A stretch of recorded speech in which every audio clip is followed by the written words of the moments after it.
All right, let's talk about something that sounds like it's straight out of a movie, but it's really happening. We're talking about finding real, actual love in the metaverse. So let me ask you something. What if your first date wasn't at some boring coffee shop, but on the moon? Seriously. And what if you fell for someone's soul, not their selfie? That's the world we're exploring today. You know that old image of the lonely gamer locked away in their basement? Yeah, you can just throw that idea out the window. VR is the new social frontier. It's not just about games anymore, not by a long shot. It's this huge, bustling place where people are making friends and, you guessed it, falling in love every single day. So, how does this actually happen? Well, it doesn't always start on some specific dating app. A lot of the time, it's totally organic. We're going to look at these virtual town squares, the places where serendipity just strikes. Yeah, you really have to stop thinking of platforms like VR chat as a game. It's more like a sprawling virtual city. It's the new local bar, it's the park, it's the coffee shop where you just hang out. You've got people from literally all over the globe meeting up, and just like in real life, conversations just start and boom, connections happen. And we're not talking about random video game levels here. These are destinations. You can go to a place called the Midnight Rooftop for a chill conversation while it's raining, or hang out at Spirits of the Sea. These places are built from the ground up just for hanging out, for talking, which makes them the absolute perfect spot for one of those chance meetings. And this isn't just theory. We see it in real stories.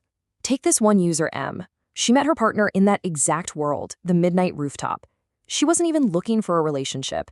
They just started talking, bonded over video games, and a real, genuine relationship sparked from that one single conversation in a virtual world. Okay, but what if you're not the leave it to chance type? What if you want to be a little more intentional about it? Well, that's where the dedicated dating apps for the metaverse come into play.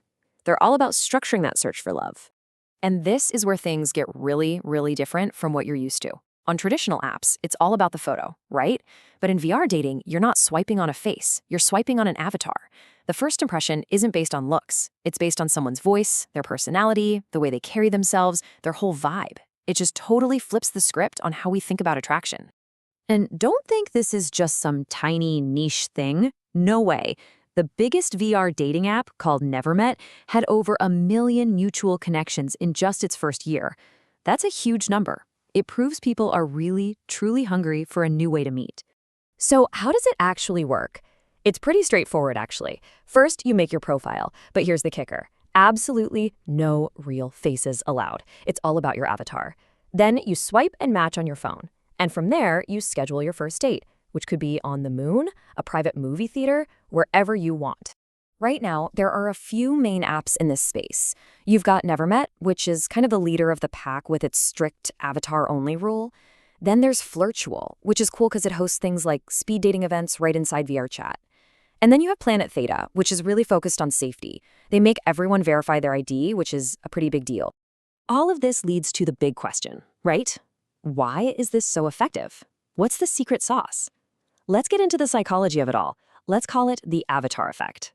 The idea here is actually really simple, but it's also incredibly powerful.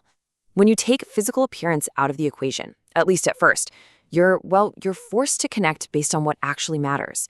The connection gets built on personality, on conversation, on humor, on the actual person. And remember that user M from earlier? She put it perfectly. She said it makes the whole thing a whole lot more intimate. And it makes sense, right? You're getting to know someone's quirks, their personality, all of that before looks even enter the picture. Okay, get ready for this, because this part is honestly mind-blowing. It's a phenomenon called phantom touch. It's this brain trick, basically. When someone's avatar touches your avatar in VR, your brain can make you feel a real physical sensation, like a tingle or warmth. And this is without any fancy haptic feedback suits or anything. It's all in your head, but it feels real.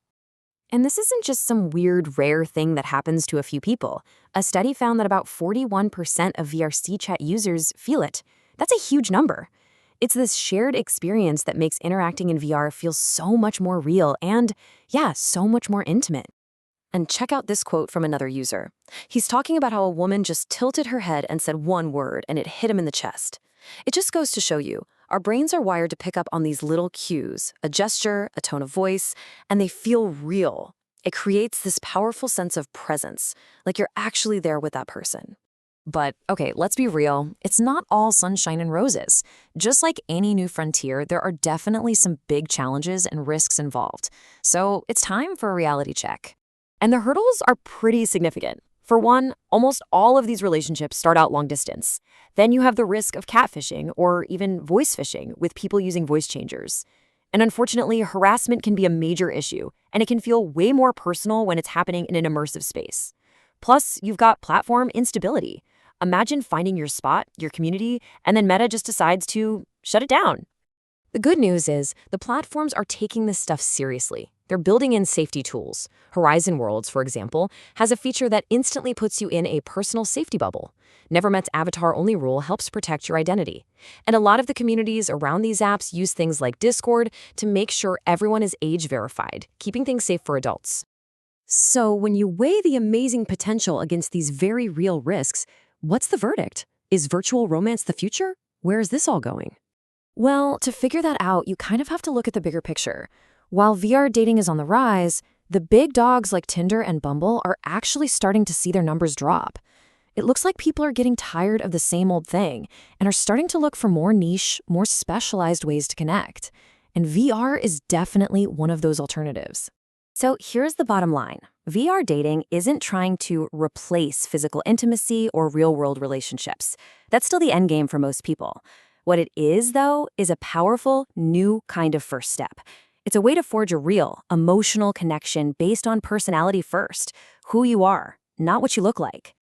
Ultimately, this is more than just a tech trend. It's a human trend. It's about that same old search for connection that we've always had, just playing out in a totally new space. And that brings me to my question for you.